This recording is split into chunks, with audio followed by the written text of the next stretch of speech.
మీ భూమి మీ హక్కు కార్యక్రమానికి విచ్చేసినటువంటి గౌరవ ముఖ్యమంత్రి గారు శ్రీ నారా చంద్రబాబు నాయుడు గారికి, అభివృద్ధి పదార్థ గారికి, వేదిక మీద ఉన్నటువంటి నాయకులకు, అదేవిధంగా నా ప్రాణ సమానమైన తెలుగుదేశం పార్టీ కార్యకర్తలకు, బనగానపల్లి నియోజకవర్గ ప్రజలకు, ప్రతి ఒక్కరికి కూడా పేరు పేరున నా హృదయపూర్వక నమస్కారాలు తెలియజేసుకుంటా ఉన్నాను. సార్, ఇక్కడ ముఖ్యంగా మీరు పెట్టినటువంటి ఈ యొక్క రాయలసీమకు కానీ, నంద్యాల పార్లమెంటుకు కానీ గతంలో 5 సంవత్సరాలు అధికారంలో ఉన్నారు సార్. ఆ 5 సంవత్సరాలు వాళ్ళు అరాచక పాలన చేశారు. ఏ రోజు అభివృద్ధి గురించి ఆలోచన చేయలేదు.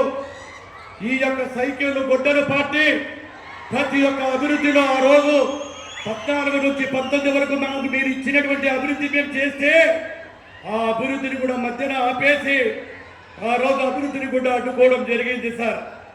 ఈడ ఒక్క విషయం చెప్పదలుచుకున్నాం సార్ ప్రజలందరికీ కూడా, పాపాత్ముడికి మంచి పాలకుడికి మధ్య తేడాను మనం మరిచిపోకూడదు.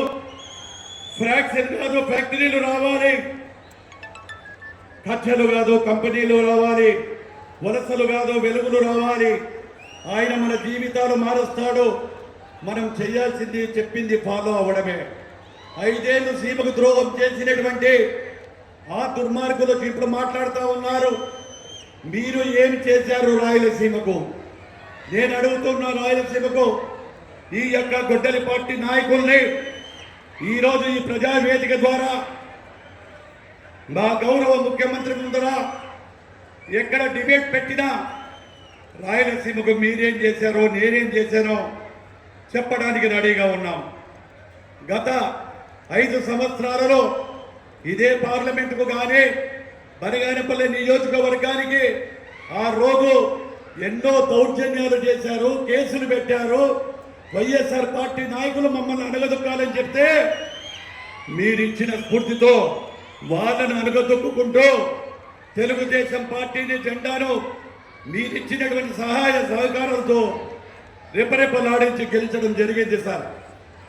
ఈరోజు మీరు వచ్చిన తర్వాత మా నియోజకవర్గానికి రాష్ట్రంలో అడిగిన వెంటనే ఆర్టీఓ ఆఫీస్ ఇచ్చినందుకు మా నియోజక ప్రజల తరపున మీకు అందుకు శిరస్సు వంచి పాదాభివందనం చేస్తా ఉన్నాం సార్.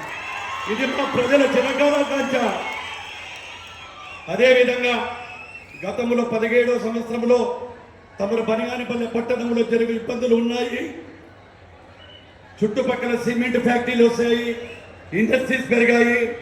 ఎప్పుడో బ్రిటిషుల కాలంలో వేసినటువంటి రోడ్లు ఉన్నాయి. ఆ ఇరుకు సందులలో పోతా ఉంటే ఇబ్బందులు ఎదుర్కొంటా ఉన్నాము. బైపాస్ రోడ్డు కావాలంటే తమరు వెంటనే మాకు ఇవ్వడం జరిగింది సార్. ఆ బైపాస్ రోడ్ టెండర్లు పిలిచిన తర్వాత కేవలం మన ప్రభుత్వం మొదలు పెట్టిందని చెప్పి ఆ ప్రభుత్వం ఆ రోజు వచ్చిన తర్వాత దాన్ని కూడా బైపాస్ రోడ్డును క్యాన్సిల్ చేశారు సార్. మళ్ళీ నేను మీ దగ్గరికి వచ్చిన అడగంటిన వెంటనే మళ్ళీ అదే జీవోని ఇచ్చి ఈరోజు బనగానపల్లికు ఎన్నో కష్టాలు పడుతూ ఉన్నారు. కంటైనర్లు వస్తూ ఉన్నాయి. ఏ రోజు చూసినా గంటల కొద్ది ట్రాఫిక్ జామ్ అయిపోతూ ఉంది. అటువంటి తరుణంలో ఇప్పటికే మీరు ఇచ్చినటువంటి బైపాస్ రోడ్డును 70% పూర్తి చేసుకొని త్వరలోనే వాటిని కూడా ఓపెన్ చేయబోతా ఉన్నాం సార్. ఇది ఒక బనగానపల్లి గ్రామ పంచాయతీకి ఒక చరిత్ర సార్. ఎందుకంటే తమరు ఇచ్చినటువంటి స్ఫూర్తితో ఇక్కడ చాలామంది పేదవాళ్ళు ఉన్నారు, మైనార్టీలు ఉన్నారు. ఇక్కడ చిన్న చిన్న సందులలో ఉంటే ఆ మురికిలో ఉన్నటువంటి వల్ల చాలామంది కూడా మురికిపోకపోతూ ఉంటే మీరిచ్చినటువంటి స్ఫూర్తితో 41 కిలోమీటర్లు అండర్ గ్రౌండ్ డ్రైనేజ్ మీరు శాంక్షన్ చేసినందుకు మా ప్రజల తరఫున మీకు పాదాభివందనాలు చేస్తూ ఉన్నాం సార్. ఇది ఒక చరిత్ర సార్. 41 కిలోమీటర్లు సార్. ఇప్పటికే 28 కిలోమీటర్లు కంప్లీట్ చేశాం సార్ రాత్రి మొదలు. ఈ నెల డిసెంబర్ నాటికే దాన్ని కూడా కంప్లీట్ చేసి తమరికి అంకితం చేస్తామని చెప్పి నేను తెలియజేస్తా ఉన్నాను సార్. గర్వంగా చెప్పగలుగుతున్నాను సార్. ఇది ఒక్కటే కాదు సార్, ఈ యొక్క గ్రామీణ వ్యవస్థను నిర్వీర్యం చేయడం జరిగింది. వారు గ్రామీణ వ్యవస్థ నిర్వీర్యం 5 ఏళ్ళు చేస్తే ఇప్పటికే ప్రతి గ్రామంలో కూడా ఎన్ఆర్జీఎస్ ద్వారా కానీ డిఎంఎఫ్ ద్వారా కానీ ప్రతి గ్రామానికి 80 లక్షల నుంచి ₹1 కోటి వరకు నిధులు వెచ్చించి చాలా గ్రామాల్లో కూడా చేయడం జరిగింది సార్. ఈరోజు వైఎస్ఆర్ పార్టీ నాయకులు చెప్తా ఉన్నారు, ఈ చుట్టుపక్కల ప్రాంతంలో తమరు 17వ సంవత్సరంలో ఒకటే సింగిల్ యూనిట్ మీద రాముకో పరిశ్రమను మాకిచ్చి ఈరోజు వేల మందికి మాకు స్ఫూర్తిదాయకమయ్యారు. ఇదే గొడ్డలి పార్టీ వారు, ఇదే గొడ్డలి పార్టీ నాయకుడు జగన్మోహన్ రెడ్డి గారు ఆ రోజు ఆల్ట్రాటెక్ ఫ్యాక్టరీ వాళ్ళు కట్టాలంటే కమిషన్ల కోసం ఇవ్వాలని చెప్తే ఈరోజు తమరు వచ్చిన తర్వాత ఈ యొక్క ఆల్ట్రాటెక్ ఫ్యాక్టరీకి ఇస్తే అది కూడా తమ చేతుల మీద 3-4 నెలల్లో అది కూడా ఓపెన్ కాబోతుందని గర్వంగా చెప్పగలుగుతా ఉన్నాను సార్. అదేవిధంగా ఈరోజు నియోజకవర్గంలోనే కాదు,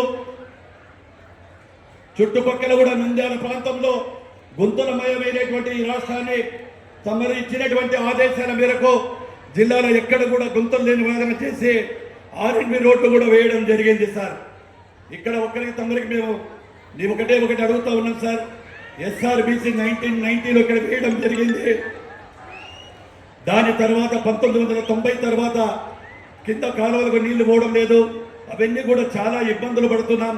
దయచేసి తమరు అది ఒక్కటి కూడా మాకు ఈ యొక్క ఎస్ఆర్బిసి కాలువ మీద ఆధారపడినటువంటి చాలా 1,25,000 ఎకరాలు వ్యవసాయం మీద ఆధారపడినటువంటి మా నియోజకవర్గ ప్రజలకు మీరు ఈరోజు సాయం చేస్తారని వాగ్దానం చేస్తారని తమరి మిమ్మల్ని కోరుకుంటా ఉన్నాను సార్ అని. అదేవిధంగా ఏదైతే బీసీ హాస్టల్కు సంబంధించి తమరే నాకు జీవో ఇచ్చారు సార్.